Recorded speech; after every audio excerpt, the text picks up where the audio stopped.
Hey everyone, welcome to a new vid. I wanted to make a quick video on a topic that's been on my mind for a lot in the last year or so. I saw a video today from Impling Only, who is another RuneScape YouTuber, and she was talking about autism and how it impacts her and impacts her RuneScape gameplay and stuff.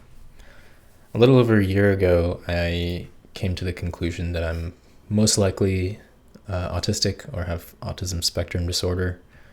I had thought about this prior to that and never thought that I was autistic because I just didn't have a very good understanding of what autism actually is. My understanding of it was pretty much just informed by the sort of caricature that gets thrown around on the internet, and also just the less detailed diagnosis or less deep diagnosis criteria that were present in the past, like when I was a child. For a lot of my viewers on YouTube or Twitch, this probably isn't very surprising, and probably a lot of people who are shaking their head and being like, yeah, we obviously knew you were autistic this whole time. Which kind of makes sense to me because I think that I'm maybe a bit more autistic on the internet than in real life. Or at least I'm masking it less on the internet because I'm more comfortable on the internet. But it's come as more of a surprise to people who I've told in real life because I think I just don't exhibit as many of the outwardly obvious characteristics of autism, but I think that's a pretty flawed way to try to diagnose someone. I came to this conclusion after watching a video of someone who I never would have thought was autistic at the time talking about being autistic, and then I was like, this sounds kind of relatable.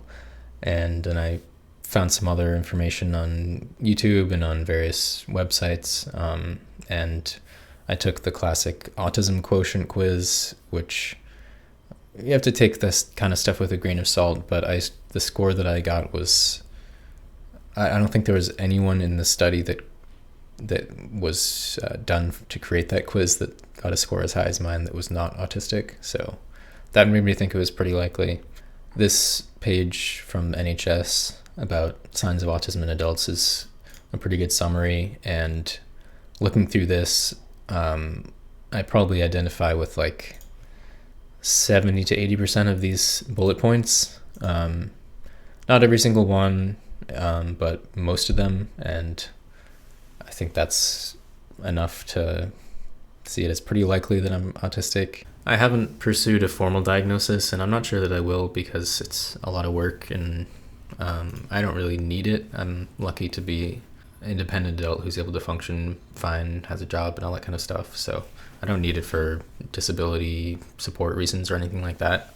But from what I've seen generally in the autism community, it's pretty widely accepted to self-diagnose because diagnosis is just a complicated and difficult process for a lot of people, depending on where you are in the world. But yeah, I think that autism has definitely significantly impacted my approach to RuneScape, the way that I enjoy RuneScape and the things I enjoy doing in RuneScape, and just the fact that I've played so much goddamn RuneScape.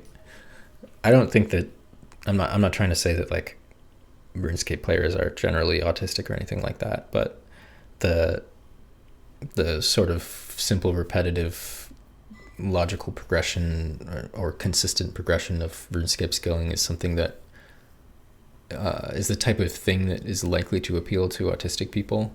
Yeah, I wanted to make this video to share the general message that a lot of people's preconceived notions about what autism is might not be the most accurate.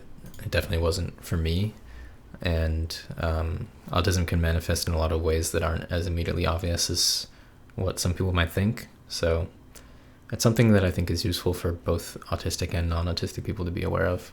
And for me, it's been very helpful for just self-understanding to to see that there are a lot of other people out there who have gone through similar things that I have, and to be able to see what their approach is and learn from them, basically. I had a pretty difficult childhood, and I think that being autistic was one of the contributing factors to that, and I just had nobody who understood that about me or was able to really level with me and understand where I was at. I just was kind of all on my own and had to figure everything out on my own. And I did what I could, but there's a lot of stuff that I didn't figure out, and I'm still working that out as an adult. And the biggest change I've made for myself is just to finally start to accept certain things about myself a little bit more. There were things that I was very determined to change, but I wasn't really getting anywhere because there are just some things about myself that aren't going to be able to be changed, I don't think. And I've moved more towards self-acceptance of some of my limitations, and it gives me a lot more peace of mind. April is Autism Awareness Month, which is why I'm making this vid, and I'm going to be donating some money to the Autistic Self-Advocacy Network, which I think is a pretty good organization. They're focused on advocacy for autistic people from autistic people, so the people involved that run the organization are themselves autistic, and it's focused on making sure that the dialogue around autism is actually involving autistic people, not just neurotypical people talking about autistic people and trying to decide what's best for them. I think in general their mission is good. I'm not going to go into too much detail, but I'll link their website in the description if you want to learn more, and I encourage you to donate if you feel generous this month. So thanks for watching, and I'll see you all again soon with some more RuneScape content.